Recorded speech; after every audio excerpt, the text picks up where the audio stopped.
Boa noite, você vai ver no Brasil TV de hoje. A Polícia Civil do Rio de Janeiro prende bandidos que planejavam uma invasão. Genilson Araújo.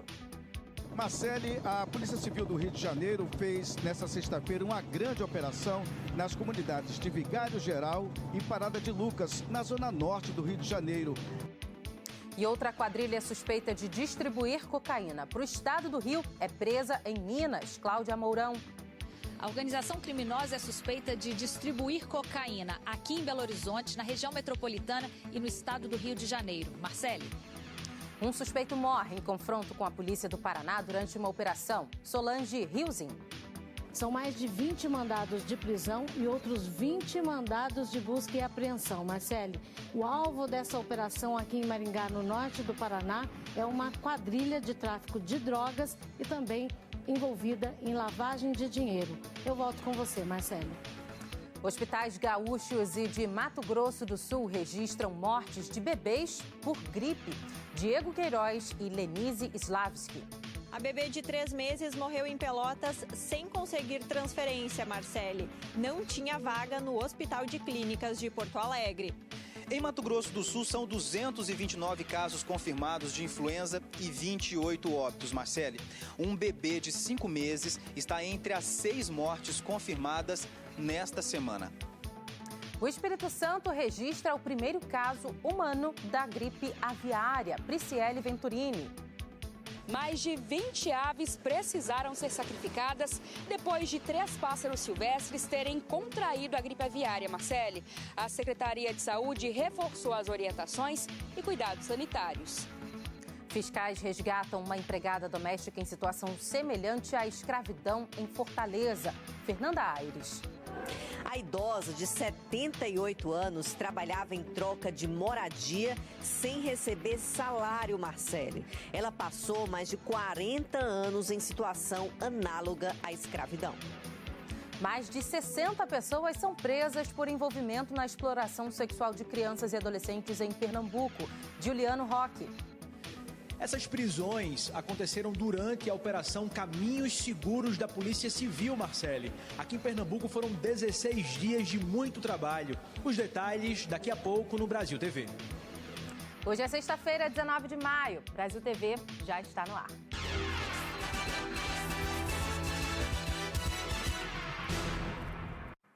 Uma operação da inteligência da Polícia Civil prendeu hoje bandidos que planejavam invadir uma comunidade dominada por uma quadrilha rival. O Genilson Araújo acompanhou tudo a bordo do Globocop. Marcele, a Polícia Civil do Rio de Janeiro fez nesta sexta-feira uma grande operação nas comunidades de Vigário Geral e Parada de Lucas, na zona norte do Rio de Janeiro. A operação contou com policiais da Coordenadoria de Recursos Especiais e também de diversas delegacias. O objetivo foi desarticular um plano que a quadrilha que domina essas comunidades estava levando a efeito para invadir comunidades pertencentes a facções rivais, principalmente na zona oeste do Rio de Janeiro. Nessa operação, houve 16 prisões, 10 fuzis foram apreendidos, munição, granadas e drogas. A Polícia Civil usou também veículos blindados e fez varreduras a pé. Cães também foram utilizados na tentativa de localizar drogas. 2 veículos com marcas de tiros também foram encontrados pelos policiais. Marcele. E em Minas, a polícia mirou uma quadrilha suspeita de distribuir cocaína em Belo Horizonte e até aqui no Rio de Janeiro. Cláudia Mourão. Oi, Marcele. Ao todo foram cumpridos 9 mandados, 1 de prisão e 8 de busca e apreensão aqui em Vespasiano e Lagoa Santa, na região metropolitana de Belo Horizonte, e em Paraty, no estado do Rio de Janeiro, onde, segundo a polícia, o grupo mantinha um poço de combustíveis onde fazia a lavagem de dinheiro. As investigações deste caso começaram em 2021, quando a polícia realizou a primeira fase da operação. 11 pessoas foram presas, incluindo o chefe da organização criminosa. A polícia apreendeu mais de 1 tonelada de droga e mais de R$800 mil com o grupo. Hoje, segundo a polícia, esse homem que foi preso aqui em Vespasiano é o principal suspeito de ser o gerente do esquema, o administrador dos imóveis onde acontecia a lavagem do dinheiro do tráfico de drogas. Eu volto com você, Marcele. Começou hoje o júri popular dos acusados da morte de um auditor fiscal em João Pessoa. O Antônio Vieira conta que um dos réus é o filho da vítima. Oi, Marcele. Esse júri popular começou às 10 da manhã de hoje, aqui no 2º Tribunal do Júri, no Fórum Criminal de João Pessoa. É um júri para o julgamento de 2 réus do crime que teve como vítima o auditor fiscal Paulo Germano Teixeira de Carvalho, de 67 anos, em julho de 2019. Os réus são Paulo Rodrigo Ribeiro Teixeira de Carvalho, filho da vítima e que é acusado de ser o mandante do crime, e o outro é Carlos Roberto Ferreira Pontes, acusado de ser o articulador do crime. Um terceiro envolvido, que estava acusado como executor do crime, já foi a júri e já está condenado. Esse crime aconteceu dentro da granja da vítima, quando foi forjado um assalto e o auditor fiscal levou vários tiros, e a polícia conseguiu, nas investigações, chegar à articulação de que o crime tinha sido mandado pelo próprio filho de criação do auditor fiscal. A gente acompanhou os primeiros momentos dessa sessão de hoje, quando também foram ouvidos familiares, pessoas próximas, funcionários, para que defesa e acusação possam se colocar e aí ficar a cargo do jurado, formado por 7 pessoas, para, com a palavra final da juíza do 2º Tribunal do Júri, ter as sentenças para os 2 réus. Eu volto com você, Marcele. Um suspeito morreu em confronto com a polícia do Paraná durante uma operação para combater o tráfico de drogas. A Solange Riozin acompanhou a ação em Maringá, no norte do estado. A operação envolveu 150 policiais civis e militares que cumpriram mais de 40 mandados no total, entre prisões, além de mandados de busca e apreensão. Isso em 13 bairros de Maringá. Com a ajuda de cães farejadores, eles encontraram drogas em algumas casas e maços de dinheiro escondido. Nessa outra casa, um homem de 48 anos foi morto durante o confronto com os policiais, que foram até o local cumprir mandado de prisão contra o suspeito. Na operação, 22 pessoas foram presas e foram apreendidos 8 veículos, entre carros e motos, armas, munição, drogas, celulares, maquininha de cartão, mais de R$24 mil em dinheiro, além de 90 folhas de cheque. A operação, chamada Todos por Um, é resultado de mais de 2 anos de investigações das polícias civil e militar do Paraná. De Maringá, Solange Riozin. Uma quadrilha especializada em desmanche e receptação de peças de carros roubados em São Paulo foi alvo de uma operação da Polícia Civil em Goiás. Renan Gouveia. Pois é, Marcele, nós estamos falando, na verdade, de uma operação que contou com o apoio junto da Polícia Civil daqui de Goiás, junto com a Polícia Civil do estado de São Paulo. Eu explico. Porque, de acordo com as investigações, algumas pessoas pertencem a uma quadrilha especializada em fazer furtos e também assaltos a veículos, isso em São Paulo. E a suspeita é que eles vendiam as peças aqui em Goiânia, em Goiás, e também faziam a venda dos veículos por aqui também. E a partir desse momento, com as informações, foi deflagrada uma operação contando aí com 15 mandados de busca e apreensão e 9 mandados de prisão temporária. E até mesmo alguns bens foram bloqueados. Mais de 50 milhões de reais foram bloqueados. A Polícia Civil informou que essas pessoas que são suspeitas a pertencerem a essa organização criminosa podem responder pelos crimes aí de organização criminosa, a lavagem de dinheiro, a formação de quadrilha e até mesmo aí podem responder pelos assaltos e furtos de veículos. E, gente, olha que história triste e revoltante. No Rio Grande do Sul, uma bebê de 3 meses morreu depois de não conseguir um leito de UTI. Foram 4 decisões judiciais para transferência, mas nenhuma foi cumprida. A Lenise Slavski traz os detalhes. Lara morreu depois de lutar pela vida por 99 dias. Ela estava internada no Hospital São Francisco de Paula, em Pelotas, desde que nasceu, no dia 8 de fevereiro.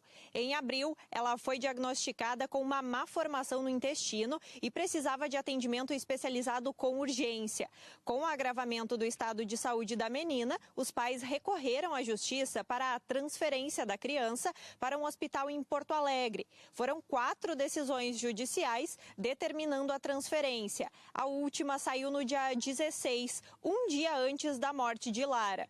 Nessa decisão, a Justiça determinava a transferência em até 24 horas e ainda o bloqueio de R$200 mil do governo do Rio Grande do Sul e da Prefeitura de Pelotas. O valor serviria para o pagamento de um leito na rede particular.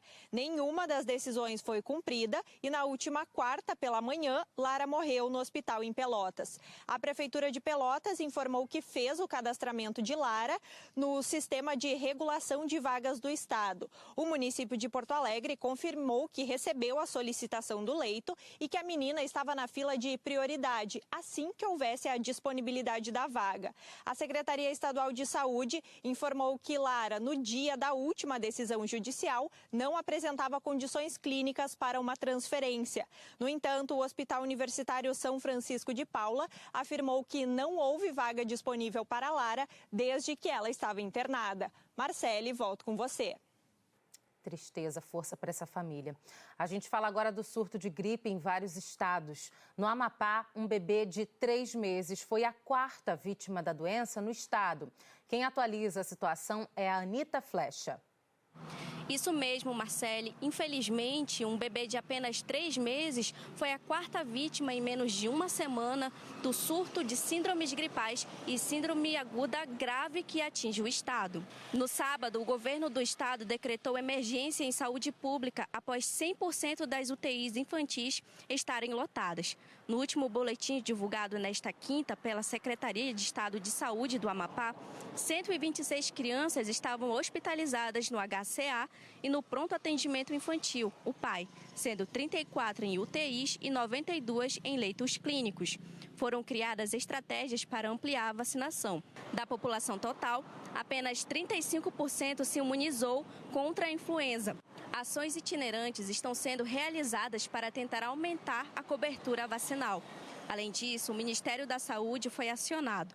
Profissionais da saúde começaram a chegar no estado para ampliar o enfrentamento. A primeira vítima foi uma criança de 2 anos de Macapá, que faleceu no sábado. O segundo óbito ocorreu no domingo, quando uma criança indígena de 4 anos do município de Pedra Branca do Amapari não resistiu ao agravamento da doença. O terceiro registro foi um bebê de 1 mês de vida. Essas são as informações, Marcele. Volto com você. E este ano, em Mato Grosso do Sul, já são 28 mortes por gripe. Um bebê também está entre as vítimas. Diego Queiroz. Oi, Marcele. Mato Grosso do Sul contabiliza 28 mortes por influenza este ano. No último boletim epidemiológico divulgado pela Secretaria Estadual de Saúde, foram 6 novos óbitos, entre eles de um bebê de apenas 5 meses. As outras mortes foram de 4 mulheres e 1 homem. Esses registros foram feitos nas cidades de Campo Grande, Três Lagoas e Corumbá. Além dos óbitos, o boletim também confirmou 229 casos de influenza. Ao todo, 3.211 casos de síndrome aguda grave foram registrados aqui em Mato Grosso do Sul. E mesmo após 45 dias da campanha nacional de vacinação contra a influenza, o estado apresenta uma cobertura vacinal de apenas 29,33% da população prioritária a ser vacinada. Situação que a Secretaria Estadual de Saúde espera reverter com campanhas de vacinação. Marcele. No Espírito Santo, a preocupação é a gripe aviária. O estado registrou o primeiro caso humano da doença. Quem tem mais detalhes é a Prisciele Venturini.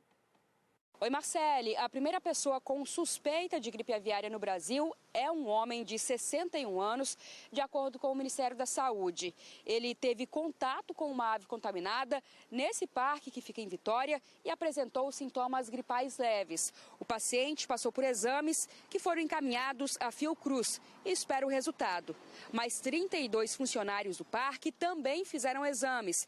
Até o momento foi confirmado que 3 pássaros migratórios estavam estavam com a doença e morreram no Instituto de Reabilitação de Animais Marinhos. Outras 26 aves que viviam no Instituto e tiveram contato com os pássaros doentes foram sacrificadas. Os órgãos ambientais investigam se outros 4 pássaros também morreram de gripe aviária. Autoridades de saúde recomendaram reforçar as barreiras sanitárias nas granjas, que ficam na região serrana do Espírito Santo. As propriedades estão fechadas e as visitas foram proibidas. Carros que entram ou saem passam por uma desinfecção e telas foram instaladas no entorno das granjas. O Espírito Santo é o 3º maior produtor de ovos do Brasil e o município de Santa Maria de Jetibá é o que mais produz ovos no país. São 15 milhões de ovos todos os dias. O Espírito Santo está em alerta, mas de acordo com a Secretaria de Agricultura, a população não precisa se preocupar. A doença raramente é transmitida de uma pessoa para outra e também não há risco de contaminação por meio do consumo de alimentos como ovos e carne de frango. Marcele, eu volto com você. Mais de 60 pessoas foram presas por envolvimento na exploração sexual de crianças e adolescentes em Pernambuco, desde o começo de maio. Quem traz balanço para a gente é o Juliano Roque. Em 16 dias de trabalho aqui em Pernambuco, os policiais civis que tiveram a ajuda de policiais militares, rodoviários federais e também dos bombeiros juntos, eles percorreram 177 cidades pernambucanas. Hoje, os policiais que estão à frente dessas investigações apresentaram aqui no Recife os resultados desse trabalho intenso. Essa operação foi específica de combate ao crime de exploração sexual infantil. 65 pessoas foram presas, 17 menores de idade recolhidos, 47 locais fiscalizados e quase 200 denúncias apuradas. Muito material com pornografia infantil foi apreendido. O trabalho da polícia também resgatou 15 mulheres que foram encontradas vivendo em uma situação semelhante à escravidão. Essas mulheres estavam dentro de 2 casas de prostituição aqui no Recife. As 2 casas foram fechadas e, de acordo com a Polícia Civil, esse trabalho de investigação vai continuar. Marcele. É importante ressaltar o seguinte, que se você conhece uma criança, um adolescente que foi vítima de um abuso sexual e não denunciar, você também pode ser enquadrado nesse crime. Por isso, proteja as nossas crianças. No Ceará, uma idosa de 78 anos foi resgatada por auditores fiscais do Ministério do Trabalho depois de passar mais de 40 anos em situação semelhante à escravidão em Fortaleza. A Fernanda Aires conta detalhes desse caso para a gente. Segundo o Ministério do Trabalho, ela relatou aos auditores que não lembra de ter recebido o salário. Além disso, não tinha folga, trabalhava de domingo a domingo. Este foi o primeiro registro deste tipo aqui no estado pelo órgão. Os patrões alegaram de que ela se tratava de um membro da família, mas durante a fiscalização foi observado que, na verdade, ela trabalhava limpando a casa, lavando roupas e preparando comida e recebia, assim, um tratamento diferenciado. Esta mulher foi retirada da residência, os patrões receberam autos de infração por cada irregularidade trabalhista, incluindo a falta de pagamento de salário, também o excesso de jornada e a ausência de registro. Além disso, está sendo exigido também o pagamento do salário retroativo durante todo esse período e também as verbas rescisórias. Volto com você, Marcele.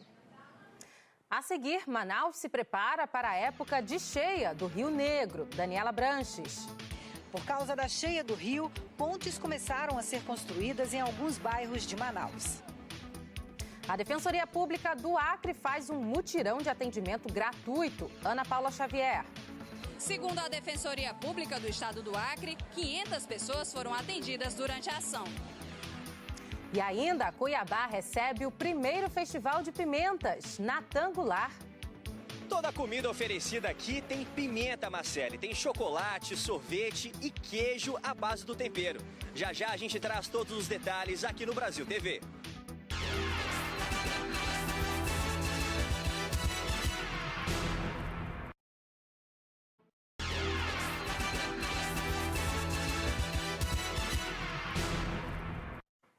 O Brasil TV está de volta com o balanço das operações de combate ao garimpo ilegal em Roraima. Em 3 meses foram apreendidas 9 aeronaves e 30 mil litros de combustível, como conta a Letícia Kellen.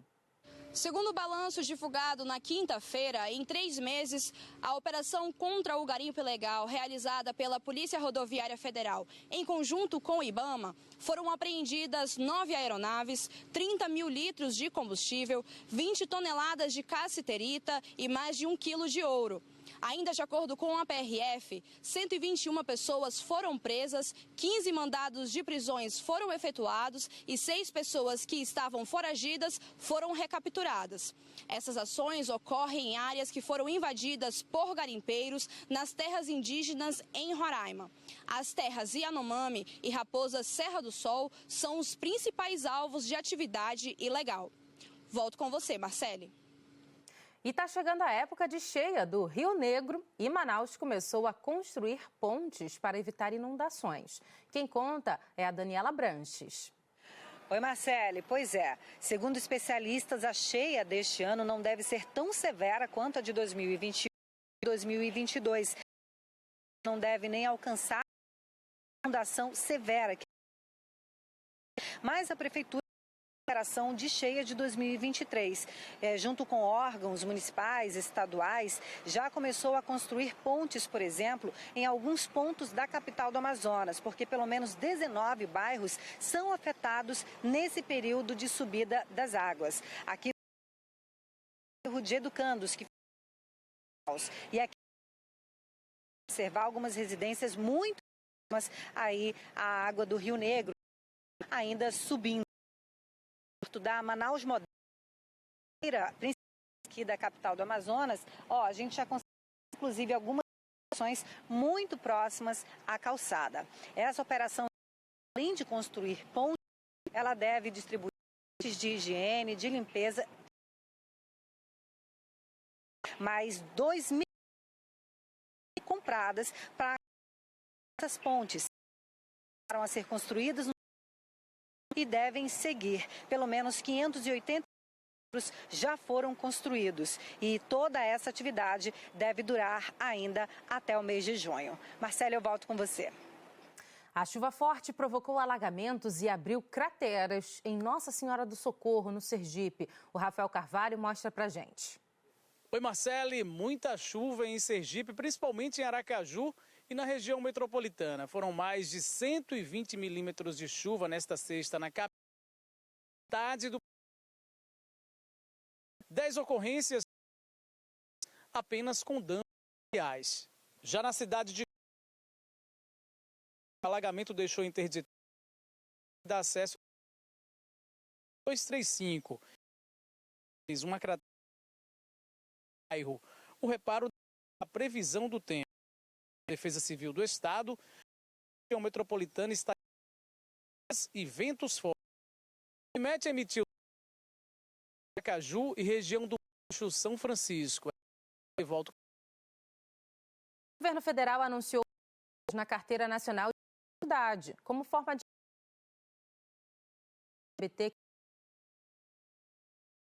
no telão que você já vê, olha, nova fórmula carteira, na verdade, que vai passar a ser exige a de um com as alterações a nacional vai atrás apenas o campo em distinção social e também pessoa. As mudanças atendem a um humanos. Hoje, da gestão e o distrito para uma carteira nacional de identidade. A CNI e o cidadão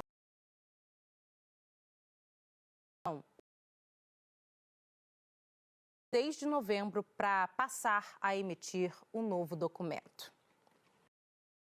Fala de um mutirão para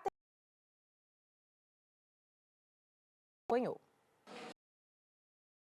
Do estado do Acre por realizou o jurídico para a comunidade. Verde, em alusão da Defensoria Pública, das defensoras e defensores públicos. Segundo a organização, cerca de 500 pessoas foram atendidas durante a ação. Entre os serviços oferecidos, civil e criminal,